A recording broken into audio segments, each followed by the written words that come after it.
खडसेंचा राजीनामा पुढे का याविषयी आपण चर्चा करतोय। आपल्यासोबत मधु चव्हाण, सचिन सावंत, डॉक्टर विश्वंभर चौधरी, दीपक बातुसे आणि प्रकाश बाळ जोशी आहेत। खडसे हे बहुजन समाजातले मंत्री असल्यामुळेच त्यांच्यावर कारवाई करण्यात आल्याचा आरोप काँग्रेसचे नेते नारायण राणे यांनी केला। मुख्यमंत्री आणि खडसे यांच्यातल्या अंतर्गत वादाचा हा परिणाम आहे असं ते म्हणाले।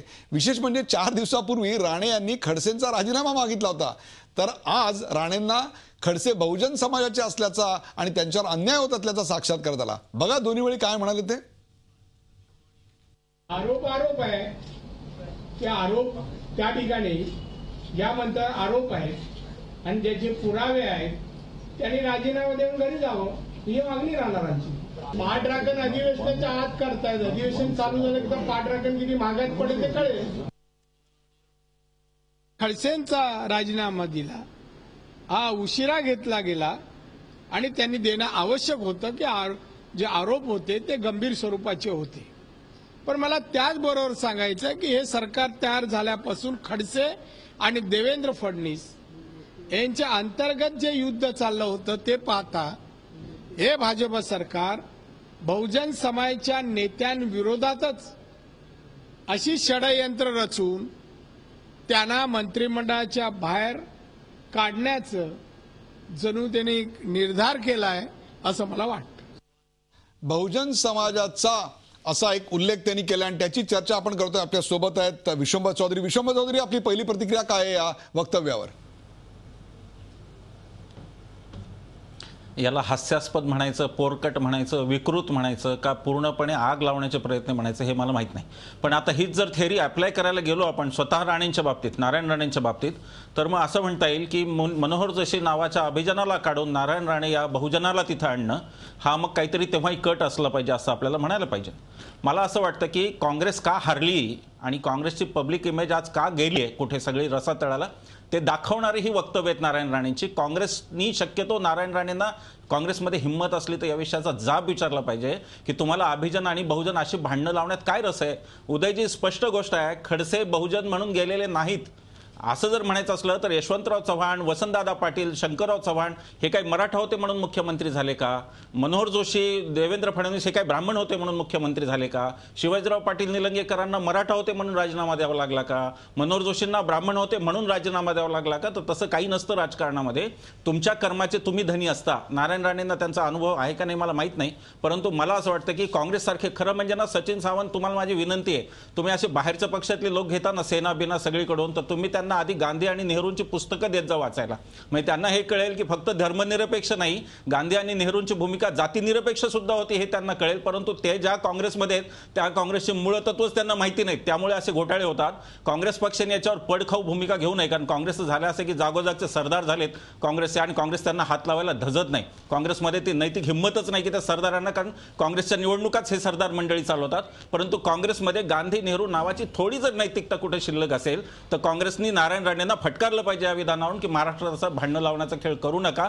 महाराष्ट्रामध्ये मराठा आणि ब्राह्मण समाज हे फार व्यवस्थित एकत्रितरित्या राजकारण वर्षानुवर्ष करत आलेले आहेत, त्याच्यामध्ये असे आग लावू नका हे नारायण राणेंना कोणीतरी सांगा। तुमचा शूद्र स्वार्थ होईल, तुमचं काय विरोधी पक्षाची सेटलमेंट असेल ते होईल तुमचे, म्हणजे विरोधी पक्षावर तुम्हाला प्रहार करायचा तो होईल तुमचा प्रहार, पण त्यानिमित्त पुढच्या पिढ्या भांडणात राहतील हे पाप कोणी करता कामा नये असं मला वाटतं। भारतीय जनता पक्षाबाबत माझे त्यांना 99 गोष्टी मला त्यांच्या आवडत नाहीत, परंतु म्हणून मी सरकारमध्ये आणि विरोधी पक्षांमध्ये अशी भांडणं लावा अशा प्रकारचं प्रोत्साहन मी देऊ शकत नाही। नारायण राणेंच्या वक्तव्याचा मी निषेध करतो।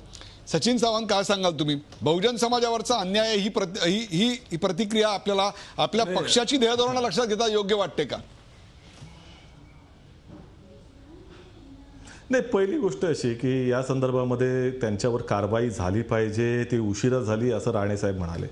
आता पूर्णपणे त्यांनी जे काही वक्तव्य केलं होतं त्यांचं वैयक्तिक जरी असतं तरी आपण जर विश्लेषणात्मक संदर्भामध्ये आपण जर बोललो तर खडसे साहेबांनी स्वतःच त्या ठिकाणी ज्या वेळेला ते मंत्रिमंडळामध्ये होते तेव्हा त्यांनी असं म्हटलं होतं की बहुजन समाजाचा मंत्री झाला असता तर बरं झालं, मुख्यमंत्री झाला असता तर बरं झालं असतं। किंवा बहुजन समाजाचा मुख्यमंत्री व्हायला हवा होता असं खडसे साहेबच म्हणाले होते. विषय असा आहे का हा त्यांच्या पक्षांतर्गत विषयांच्या संदर्भामध्ये जर तुम्ही त्या ठिकाणी पाहिलं तर RSS मध्ये जवळपास निश्चितपणे ह्या विचाराचा मनुवादी विचारधारेचा प्रभाव आहे आणि त्या तऱ्हेनं त्यांची कार्यप्रणाली चालते हे सातत्यानं दिसून आलेलं आहे. आणि खडसे साहेब स्वतःच ज्या वेळेला म्हणतात की बहुजन समाजाचा व्हायला हवा होता, त्यामुळे अधिक स्पष्टीकरण मला देण्याची आवश्यकता नाही. राता रायला यांच्यावरचा अन्यायाच्या संदर्भामधला किंवा हा शहीद बनवण्याचा त्यांचा जो स्वतःचा प्रयत्न आहे खडसे साहेबांचा, तो निश्चितच त्या ठिकाणी आम्हाला अमान्य आहे. खडसे साहेबांनी कधीही आतापर्यंत आपण स्वतः बहुजन समाजाचे आहोत म्हणून माझ्यावर अन्याय झाला असं आता प्रेस कॉन्फरन्समध्ये कुठेही सांगितलेलं नाही. असं असताना अशा प्रकारचे विचार विरोधी पक्षातल्या एका महत्वाच्या नेत्याकडून येणं हे कशाचं निदर्शक आहे हे जनता बघते. हे एका बाजूला. त्याचबरोबर अनेक मास बेस असलेले लीडर्स तुम्हाला चालत नाहीत का मधू चव्हाण? तुमच्या पक्षामध्ये मास बेस असलेले गोपीनाथ मुंडे नाराज होते, आज एकनाथ खडसे नाराज आहेत. नेमकं काय होतंय पक्षात? पक्षाला मास बेस लीडर नकोयत? पक्ष हा काय एका चौकोनामध्ये असलेल्या कार्यकर्त्यांचं काही कुठलं कडबोळं नाही आहे. हा लोकशाहीवादी पक्ष आहे. फार मोठा मनुवादी शब्द वापरला तो. एका कुटुंबाच्या भोवती 60-70 वर्ष घोटाळणाऱ्या तुम्ही सावंत साहेब बोलू नका. तुमच्याकडे 3च माणसं नेते आहेत. राहुल गांधी नसतील तर त्या ठिकाणी प्रियंका गांधी वडेरा, प्रियंका नसेल सोनिया गांधी, त्याच्या पलीकडे तुम्ही कोणी नाही. तुमच्या महाराष्ट्रातल्या नेत्यानं स्वर्गीय ऐकून घ्या माझं, तुम्ही मनुवादी सावंत साहेब ऐकून घ्या. सावंत साहेब तुम्ही बोलताना मी एक शब्द बोललो नव्हतो. सावंत साहेब तुम्ही ऐकून घ्या. सावंत साहेब तुम्ही ऐकून घ्या. तुम्ही बोलल्यानंतर मी एक शब्द बोललो नव्हतो. अहो सावंत साहेब तुम्ही ऐकून घ्या. तुम्ही काय सांगता हो? केली एका गांधी नेहरू घराण्याच्या घरी पाणी भरता तुम्ही. सगळे तुमची बुद्धी घाण ठेवली आहे तुम्ही. तुमच्याकडे कुठला नेता आहे का? आणि भ्रष्टाचाराच्या विरोधात बोलण्याचा तुम्हाला अजिबात नैतिक अधिकार नाही. तुमच्या श्रीमती इंदिरा गांधींनी हायकोर्टाने त्यांना अनसिटेड प्राईम मिनिस्टर केल्यानंतर त्यांनी राजीनामा देण्याच्या ऐवजी सगळा देश तुरुंगात टाकला होता. आणीबाणी आणली होती. तुम्ही काय सांगता मला? ललित नारायण मिश्रा यांचा त्या ठिकाणी खून कोणी घडवून आणला? सावंत साहेब तुम्ही ऐका. तुम्ही बोलताना मी ऐकतोय. तुम्ही बोलताना मी काही बोलत नव्हतो. तुमच्याकडून चांगल्या विचारांची अपेक्षा आहे. तुम्ही आधुनिक पिढीतले काँग्रेसचे प्रवक्ते आहात. तुम्ही आधुनिक पिढीतले काँग्रेसचे प्रवक्ते आहात. यापूर्वी तुम्ही नीट विचाराने बोलायचे. आता काय झालंय तुम्हाला? मनुवादी काय घेऊन बसलात? आणि भ्रष्टाचाराच्या गोष्टी काय करतात? ऐकून घ्या साहेब, ऐकून घ्या. ललित नारायण मिश्राला तुम्ही मारलं सांगितलं नाही का? परदेश व्यापार मंत्री असताना त्यांनी सांगितलं की मी पार्लमेंटमध्ये उद्या बोलतो. श्रीमती इंदिरा गांधींनी ललित नारायण मिश्रांना बोलू दिलं नाही आणि त्यांचा संशयास्पद तुम्ही काय सांगता? तुम्ही काय सांगताय? सुरेश तलमाडी सुरेश तलमाडींच्या विरोधामध्ये तुम्ही त्यांचा राजीनामा घेतला नाही. आपलं वक्तव्य केल्यानंतर तुम्ही राजीनामा घेतलाय. काय बोलताय? तुम्हाला जो आनंद झालेला दोघांनाही शांत राहायची विनंती करतो. तुम्ही तुमचं मी शांतपणे ऐकून घेतला. तुम्ही मला बोलू द्या ना. मी दोघांनाही शांत राहायची विनंती करतो. ऐकलं मी. तुम्ही ऐका ना. मी काही क्षणात तुमच्या दोघांकडे पुन्हा परत येतो. परंतु प्रकाश जोशी खडसेंच्या राजीनाम्याचे भाजपवर, खडसेंच्या राजकीय कारकिर्दीवर काय परिणाम होतील? आणि दुसरा त्याला उपप्रश्न असा आहे की खडसेंचा राजीनामा त्यांच्यावरच्या आरोपांमुळे घेतला जरूर, परंतु याचा राजकीय फायदा उठवण्या इतपत आजचा विरोधी पक्ष सक्षम आहे असं आपल्याला वाटतं का? प्रकाश बाळ जोशी.